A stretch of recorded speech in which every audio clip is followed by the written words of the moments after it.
భద్రత పైన అవగాహన కార్యక్రమాన్ని ఇక్కడ ఏర్పాటు చేసినటువంటి గౌరవ సెక్రటరీ గారికి మరియు అంగన్వాడీ ఆశా వర్కర్లకు మరియు గ్రామ సిబ్బందికి ప్రత్యేక ధన్యవాదాలు తెలియజేసుకుంటూ, ముఖ్యంగా ఇప్పుడు ఈ వర్షాకాలంలో మనకు ఎక్కువగా పరిసరాలను పరిశుభ్రంగా ఉంచుకోనట్లయితే మనకు సీజనల్ వ్యాధులు అంటే వాంతులు, విరోచనాలు, అలాగే డెంగ్యూ, మలేరియా, టైఫాయిడ్ లాంటి జ్వరాలు సోకే ప్రమాదం ఉంటుంది ఈ వర్షాకాలంలో. కనుక గ్రామ ప్రజలందరూ కూడా ఈ వర్షాకాలంలో తీసుకోవాల్సినటువంటి జాగ్రత్తలు ఏమిటంటే, ముఖ్యంగా మనము ఉండేటువంటి నివాసం ఉంటున్న ఇంటి చుట్టుపక్కల ఎక్కడ కూడా నీరు అనేది నిల్వ ఉండకుండా చూసుకోవాలి. ఎప్పటికప్పుడు మన పరిసరాలన్నింటినీ పరిశుభ్రంగా ఉంచుకొని మనము మన ఇంట్లో ఉన్నటువంటి చెత్త చెదారాన్ని రోడ్ల మీద వేయకుండా ఆ చెత్తను చెత్త బండికి అందించాలి. తడి చెత్త, పొడి చెత్త రెండు వేరుగా చేసి గ్రామ పంచాయతీ నుంచి వచ్చేటువంటి ఆ చెత్త బండికి అందించాలని, మిగిలినటువంటి అన్నం గాని కూరలు గాని ఎలాంటివి కూడా మోరిలో డ్రైనేజీలో వేయవద్దు. అట్లా వేసినట్లయితే అక్కడ ఈగలు, దోమలు అనేటివి ఎక్కువగా వృద్ధి చెంది అవి మనపై వాలి కుట్టడంతో మనకు డెంగ్యూ, మలేరియా, టైఫాయిడ్ లాంటి జ్వరాలు వస్తాయి. ఇప్పుడు మనకు డెంగ్యూ జ్వరం వచ్చినట్లయితే ఒక ప్రైవేటు దవాఖానలకు పోతే మనకు వైద్యం నిమిత్తము ఒక 5-6 రోజులు అక్కడే అడ్మిట్ అయి ఉంటే సుమారుగా 50,000 నుంచి 60,000 రూపాయలు ఖర్చు అయ్యే ప్రమాదం ఉంటుంది. అది ఉత్త జ్వరంతో. మరి ఇప్పుడు వచ్చే విష జ్వరాల వల్లనే ఇట్లాంటి పరిస్థితి ఎదురవుతుంది. కనుక ప్రజలు ఆరోగ్యంగా ఉండాలంటే మనం తీసుకోవాల్సినటువంటి జాగ్రత్తలు ఏంటంటే, ఖచ్చితంగా మనం ఇంటి చుట్టుపక్కల ఎక్కడ కూడా నీరు అనేది నిల్వ ఉండకూడదు. నీళ్లు ఉన్నట్లయితే వెంటనే తుడిచేయాలి. ఆ నీళ్లను అట్లాగే ఉంచినట్లయితే అక్కడ పాకురు జమై ఆడ ఈగలు, దోమలు అనేటివి ఎక్కువగా వృద్ధి చెందుతాయి. వాటి వల్లనే మనకు జ్వరాలు వచ్చేటువంటి ప్రమాదం ఉంటుంది. మరి ఈగలు అనేటివి కూడా ఇప్పుడు ఈ వర్షాకాలం అంటే ఈగల కాలం, దోమల కాలం అంటారు. ఈగలు అనేటివి మనం తినే ఆహారం మీద వాలినట్టయితే అవి వాలినటువంటి ఆహారాన్ని మనం తినడంతో మనకు వాంతులు, విరోచనాలు అనేటివి వస్తాయి. కనుక దయచేసి ఈ విషయాల పట్ల తగు జాగ్రత్తలు తీసుకోవాలని మా సురేష్ నాయక్ ఒక మంచి పాట వినిపిస్తాం. ఈగ దోమ కాలం వచ్చే చెల్లెలా, మన ఇల్లు శుభ్రంగుంచు చెల్లెలో చెల్లెలా.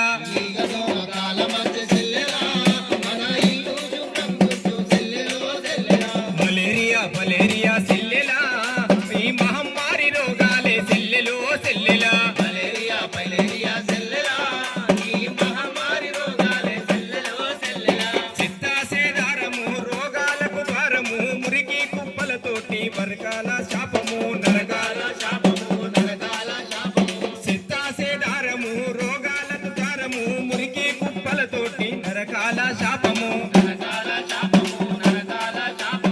అంటువ్యాధి రోగాలకు ఆజ్యం పోస్తుంది మనమే, ప్రజల ప్రాణాలకు గోతులు తీస్తుంది మనమే. చెత్తనంత ఊడ్చేసి చెల్లెలా, చెత్తనంత ఊడ్చేసి చెల్లెలా, ఈ రోగాలను అరికడదాం చెల్లెలో చెల్లెలా.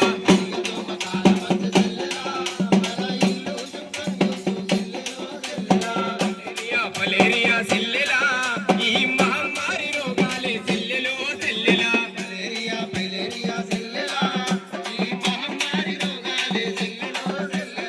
స్వైన్ ఫ్లూ, డెంగు జ్వరం చితికి పంపిస్తది, చికెన్ గున్య, టైఫాయిడ్ నరకం చూపిస్తది, నరకము చూపిస్తది, నరకము చూపిస్తది. నట్టి విరిగినట్టు నడవకుండా చేస్తది, విష జ్వరాలతోటి విలవిలలాడిస్తది, విలవిలలాడిస్తది, విలవిలలాడిస్తది.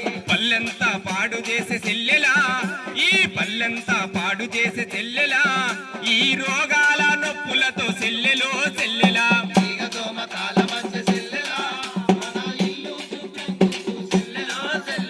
మలేరియా, మలేరియా చెల్లెలా, ఈ మహమ్మారి రోగాలే చెల్లెలో చెల్లెలా. మలేరియా, మలేరియా చెల్లెలా, ఈ మహమ్మారి రోగాలే చెల్లెలో చెల్లెలా. ఈ మహమ్మారి రోగాలే చెల్లెలో చెల్లెలా. మహమ్మారి రోగాలే చెల్లెలో చెల్లెలా. మహమ్మారి రోగాలే చెల్లెలో చెల్లెలా. Thank you Suresh Nayak. మరి ఈ గ్రామ పంచాయతీ వద్ద చక్కటి కార్యక్రమాన్ని సెక్రటరీ గారు ఏర్పాటు చేశారు. కానీ ఇక్కడ వచ్చినటువంటి వాళ్ళు చాలా బిజీగా ఉన్నారు కనుక ఎక్కడో అక్కడ వెళ్ళిపోతున్నారు. అదే కొత్త రేషన్ కార్డులు ఇస్తామంటే ఇక్కడ లైన్ కడతారు, పెన్షన్లు కొత్తగా పెన్షన్లు ఇస్తామంటే లైన్ కడతారు, మహాలక్ష్మి పథకం ద్వారా 2500 ఇస్తున్నామంటే లైన్ కడతారు. రాకపోతే సెక్రటరీ నాకు రాలే అని వందల మంది వస్తారు. కానీ ఒక మంచి ప్రోగ్రాము మన అందరి ఆరోగ్యం కొరకు ఇక్కడ ఏర్పాటు చేసినటువంటి ఈ కార్యక్రమానికి మాత్రం ఎవరు రారు.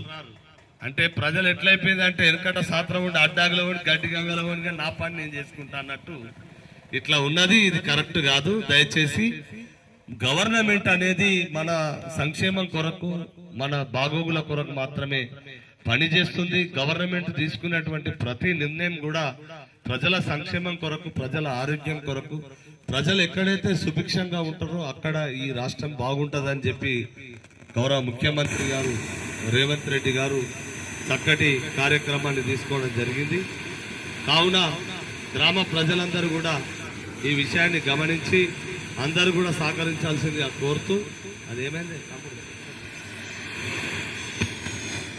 ప్రజలందరికీ మరొక్కసారి విన్నవిస్తూ మరి ఈ వర్షాకాలంలో అందరూ కూడా తగు జాగ్రత్తలు తీసుకొని పరిసరాలని పరిశుభ్రంగా ఉంచుకొని చెత్తను చెదారం రోడ్ల పైన గాని మోర్లో గాని వేయకుండా తడి చెత్త పొడి చెత్త వేరు చేసి తుక్కుబండికి అందించాలని, మరి ఇంటి పరిసరాలను ఎప్పటికప్పుడు పరిశుభ్రంగా ఉంచుకోవాలని తెలియజేసుకుంటూ ఈ అవకాశం కల్పించినటువంటి గ్రామ పెద్దలకు, సెక్రటరీ గారికి, అంగన్వాడీ ఆశా వర్కర్లు అందరికీ కూడా ప్రత్యేక ధన్యవాదాలు. Thank you.